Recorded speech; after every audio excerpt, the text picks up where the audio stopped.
திவ்ய தரிசனம் நேயர்களுக்கு என்னுடைய அன்பார்ந்த நமஸ்காரம். நான் உங்க விஜயானந்த். இன்று நாம் பார்க்கவிருப்பது மாசி மகத்தினுடைய சிறப்புகள் குறித்தும், மாசி மகத்தன்று நாம் என்ன செய்ய வேண்டும், என்றைய தினம் மாசி மகம் வருகிறது, என்றைய தினம் பௌர்ணமி வருகிறது என்பது குறித்த விவரங்களை இந்த பதிவில் பார்க்கவிருக்கிறோம். பாருங்கள்.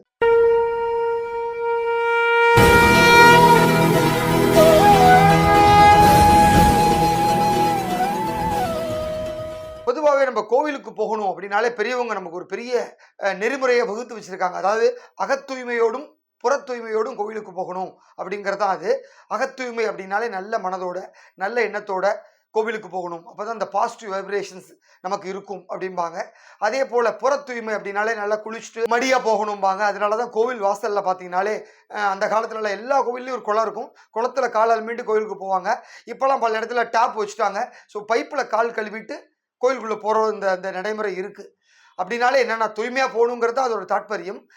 அதாவது ஒவ்வொருத்தருமே நம்மளை தூய்மைப்படுத்திக்கிறது அப்படின்னாலே குளிக்கிறது தான். ஸோ குளிக்கிறது எங்கே குளிக்கிறது அப்படின்னா குளம், ஆறு, நதி போன்றவை தான் அந்த புனித நதிகளாகவும் புனித இடமாகவும் சொல்லப்பட்டிருக்கு.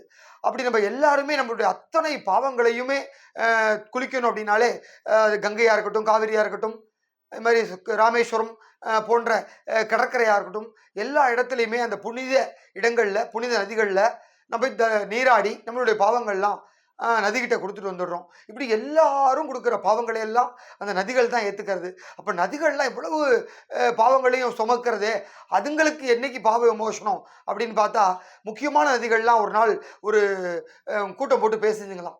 அதாவது காவிரி, கங்கை, யமுனை, சரஸ்வதி, கோதாவரி, நர்மதை, கிருஷ்ணா, சரையு, துங்கபத்ரா போன்ற 9 நதிகளும் ஒரு நாள் நம்ம எல்லாருடைய பாவங்களையும் நம்ம வாங்கிக்கிறோமே, நம்ம பாவங்கள்லாம் நம்ம யார்கிட்ட போய் கொடுக்கறது அப்படின்னு சொல்லி பேச ஆரம்பிச்சிருக்கு. இதெல்லாம் நம்ம ஈசன்ட்டை கேட்டுடலாம் அப்படின்னு சொல்லி நேராக சிவபெருமான்கிட்ட போய் இந்த 9 நதிகளும் முறையிடுது. எல்லாருடைய பாவங்களையும் நாங்கள் ஏற்றுக்கிறோம், எங்களுடைய பாவங்களை நாங்கள் எங்கே தொலைக்கிறது பகவானே அப்படின்னு சொல்லிட்டு உடனே சிவபெருமான் உங்களுடைய கவலைக்கு ஒரு உபாதை தருகிறேன் அப்படின்னு சொல்லி உங்களுடைய அத்தனை பாவங்களையும் போக்கிக் கொள்வதற்கு ஒரு நாள் உண்டு. அந்த நாள் மாசி மாதம் வரக்கூடிய மக நட்சத்திரத்தில் பௌர்ணமி சேர்ந்து வரும்பொழுது உங்களுடைய பாவங்கள் அத்தனையும் தொலையும்.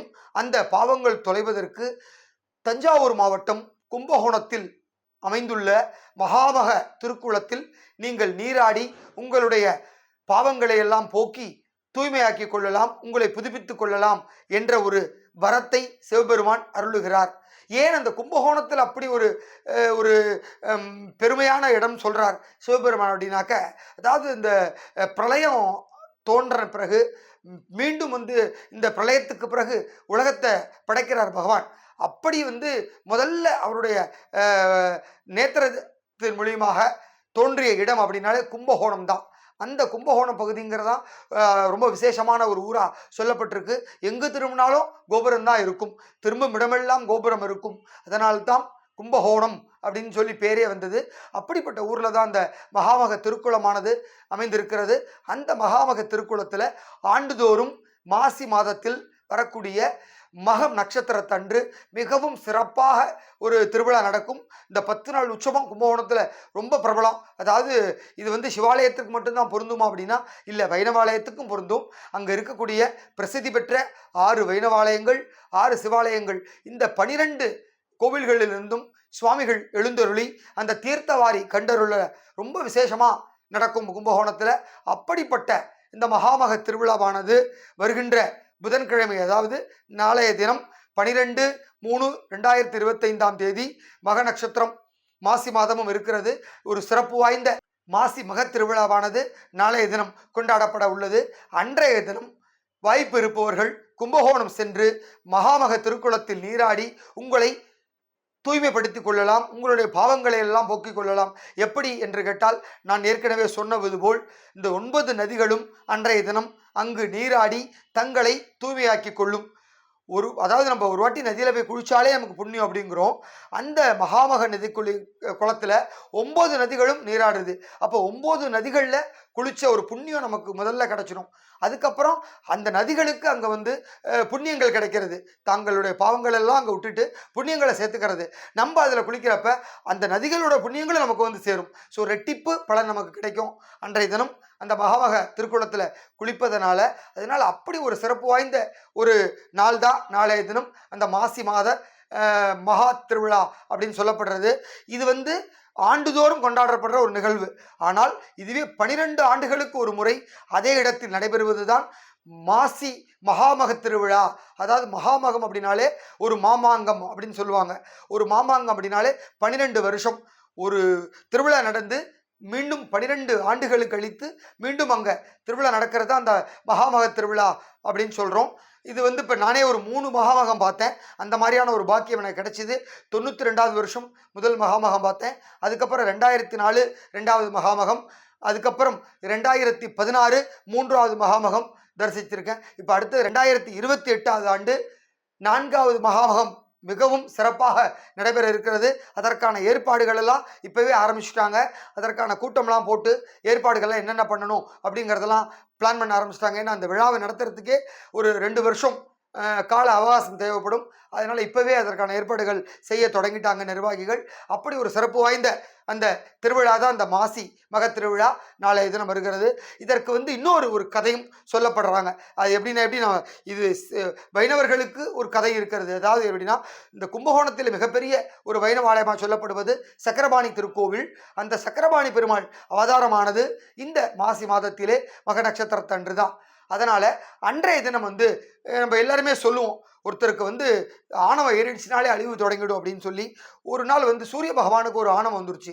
நம்மளால தான் இந்த உலகமே இயங்குது, நம்ம இல்லைன்னா உலகமே இயங்காது அப்படிங்கிறதுனால ஒரு ஆணவத்தில் அதிகப்படியான வெப்பத்தையும் உஷ்ணத்தையும் கொடுத்துட்டார். தாங்க முடியாத தேவர்கள் ரிஷிகள் எல்லாரும் போயிட்டு முறையிட்டு இருக்காங்க சக்கரபாணிகிட்ட. சக்கரபாணி உடனே என்ன சொல்லியிருக்கார், உடனே மகாவிஷ்ணுகிட்ட கேட்டிருக்கார் என்ன பண்ணணும் அப்படின்னு சொல்லிட்டு. உடனே மகாவிஷ்ணு வந்து சக்கரபாணியத்தேர்ந்து அந்த சக்கரத்தை வச்சு சூரியனுடைய கதிர்களை அப்படியே மறைக்க சொல்லியிருக்கார். அதே போல சக்கரபாணி பகவானும் சக்கராயுதத்தினால நேரா சூரியனுடைய கதிர்களை மறைச்சு ஒரு முழு பௌர்ணமி போன்ற ஒரு நிலவை ஏற்படுத்திட்டாரு. இதனால சூரிய பகவான் செயல்படவே முடியல. சூரிய பகவானுடைய வெப்பம் தணிந்தது, அவருடைய ஒளி மறைந்தது. தன்னுடைய தவறை உணர்ந்த சூரிய பகவான் அவர்கிட்ட போய் மண்டியிட்டு மன்னிப்பு கேட்டு தன்னுடைய தவறுக்கு பிராயச்சித்தம் கேட்கிறார்.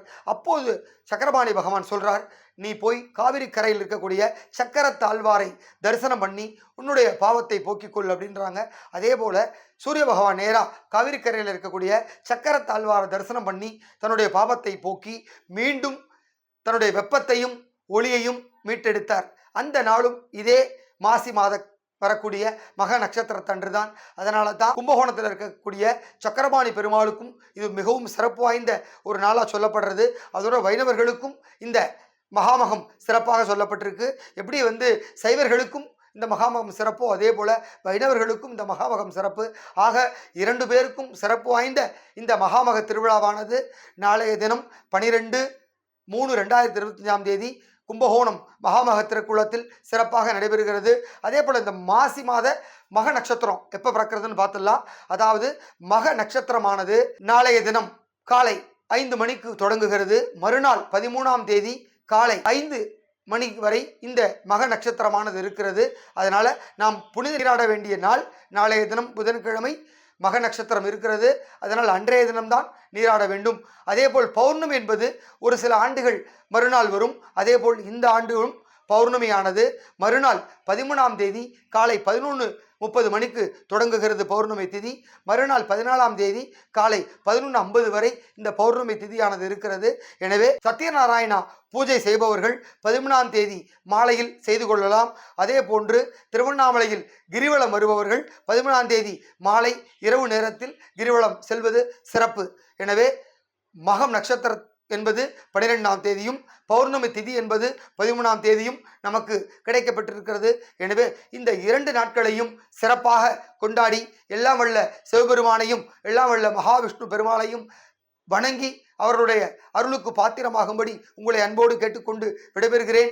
நன்றி.